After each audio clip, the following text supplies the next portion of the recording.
Hey guys, it's Glenn from glenscarcollection.com, and this is my one-year review of our Acura RDX. Now, we bought this car, let's see, we bought it a little over a year ago, so I think it's been about 15 months. I think I bought this August of 22, so we got one of the last of the 2022 models. The 23s were about up, but we had extended our Jeep Cherokee lease. So at the end of this video, I'll compare this, what I like and what I don't like about it, compared to our Jeep Cherokee. So we had a slew of Jeep Grand Cherokees, a 2014 and 2019. You can see those videos on the channel. We were trying to get an RDX, I guess, when that 3-year lease was up on our 2019 Jeep Grand Cherokee Limited. Unfortunately, that was still during the car supply shortage. So we had to extend that Jeep lease 6 months until our RDX came in. I bought it from DCH Acura in Verona, New Jersey. Great to deal with.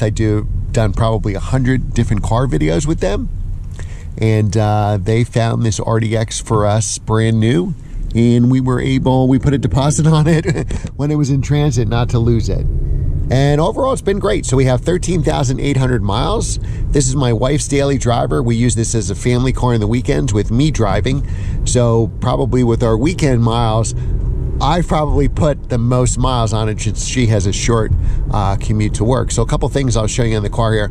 Infotainment is, I think, a lot harder to use than the Jeep. I think the Jeep Grand Cherokee, that system can be, for a novice like me, you can easily do anything you need to do there, whether it's Apple CarPlay or different functions for radio and satellite and air conditioning controls, heated seats, the whole bit. Here you have to go into a menu and it's not touchscreen. So that's my biggest complaint about this car overall. It's not a touchscreen. So say I'm in Apple CarPlay right now, I got to go through Waze for music. I always got to look down and use the mouse to get in the right spot. Now, for my wife, it's not an issue at all. For me, it's an issue. Again, she's in this car 5 days a week. I'm probably in this car 2 days a week. I still struggle finding it quickly, where in any of my cars, I can just press the button. It's not a problem for her. So take that what it's worth. Maybe she's just better at it than I am.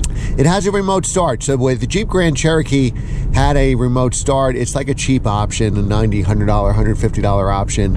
And it pretty much comes in the cars here they stock in the Northeast, just like almost all of them, or all of them, come in all-wheel drive here in the Northeast. So no issues there. Here you could get a remote start, but if you want the Acura one, you pay monthly. I forget, you pay like $200 a year, $250 a year to have it. There are other functions you can do with it, I believe, unlocking the car and stuff like that in different settings. But if you need remote start, like we want here in the Northeast, you do have to pay a subscription for it. I'll compare this to the Macan that I had a few times. Oops.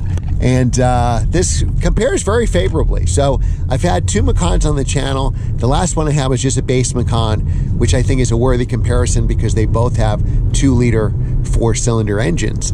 And this car is definitely faster than the base Macan. Not as fast as the Macan S I also had as a loaner car. The Macan S is pretty quick, but this feels quicker, and it is quicker than a base Macan, and you get a lot more for your money. So this is the tech edition of this car. So you get the leather and a couple other functions. You have heated seats in the front here. You don't have heated seats in the back. You have to go to the highest level of this car to get the heated seats, and there's a couple other niceties that you don't really need. So that's why we took this trim level, because it gives you the navigation and the CarPlay and all that other stuff. The Macan had a sticker, the one we had, of about $70,000, somewhere in that range, and I have a Macan video on the channel too of that car. And the sticker on this was like $45,000, and everything in here feels more premium than the base Macan.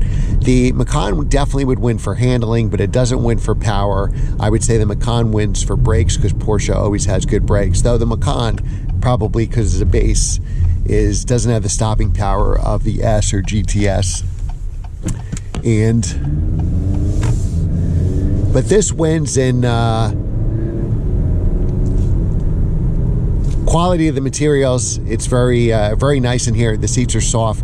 Feels more, the interior, except for like the hard plastics here, with the seats and just the way the interior looks, it feels like a premium SUV. It feels more expensive than $45,000. Now there is a base RDX. You can go as low as $38,000, and maybe that's better to compare with the Macan.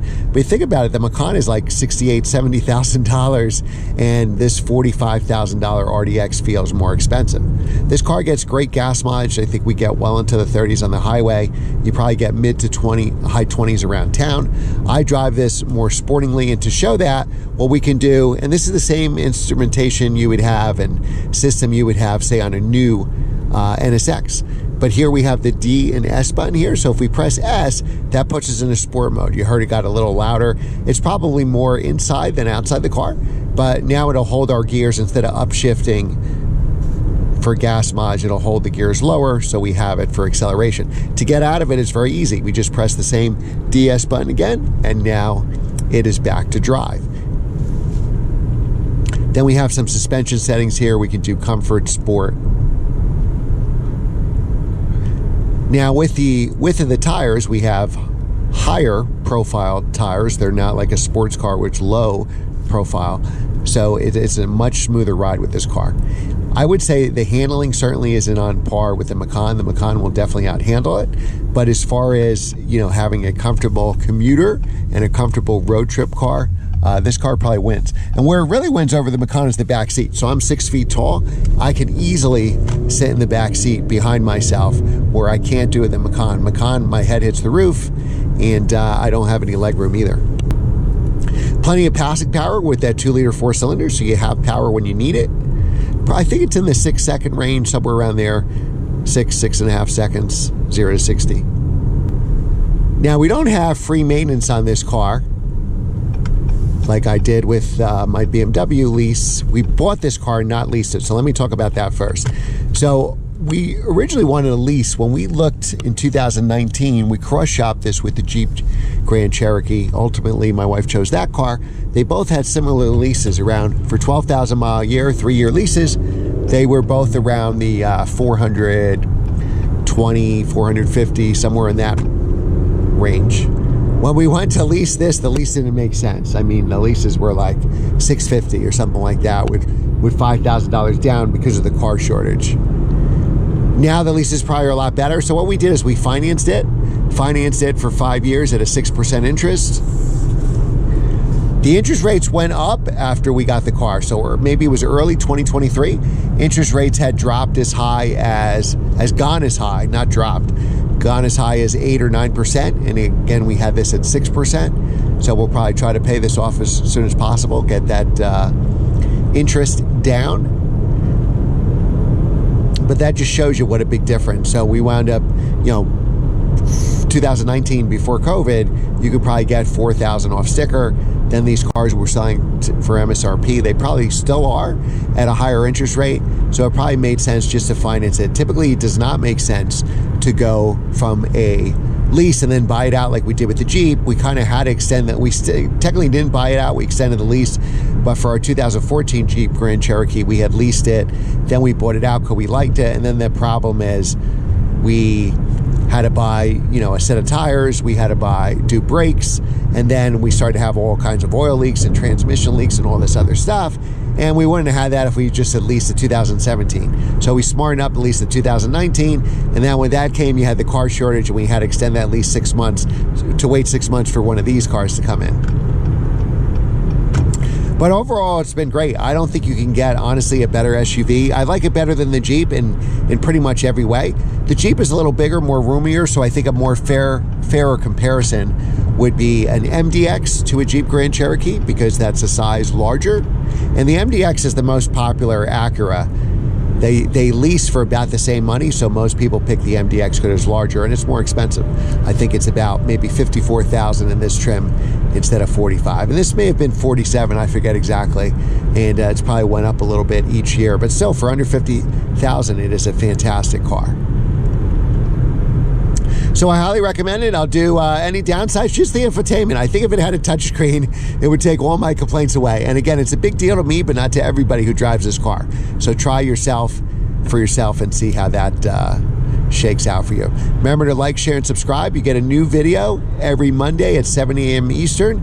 More subscribers I have, more likes and comments, the more views I get, the more cool cars I can review. Thanks again for watching, and I will see you next time.